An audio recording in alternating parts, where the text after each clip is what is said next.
Hi guys, magandang araw po, no. So sa video na ito guys, pag-usapan natin ang basic car maintenance, no.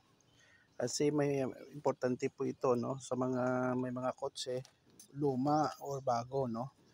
So bago lang kayo sa channel ko, paki-like lang po, share and subscribe, no. Ah, sa akin po, very important po na ma-maintain natin ang ating sasakyan, no. So ang ating basic car maintenance, ito po ang mga gulong natin. Check natin palagi ang hangin ng gulong natin. Importante din yan.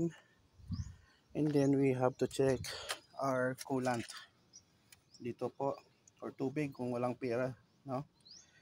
And then kasi kung walang tubig ito, mag-overheat po ang ating engine, no?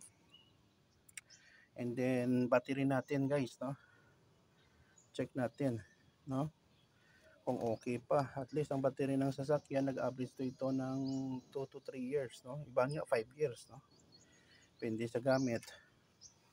And then ito po ng brake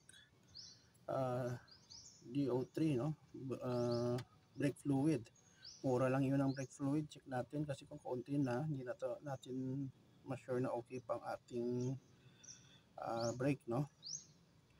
So and then dito kasi automatic po ito, ATF, no, sa ibaba, no. Ito po, yan, ito po ATF, automatic transmission fluid. Check din natin, okay, kung ang level, kasi kung mababa ang level ng ATF ng sasakyan, nagje-jerking, minsan ilagay natin sa drive or reverse or hindi po siya nag-action, no, kung mababa ang ating ATF.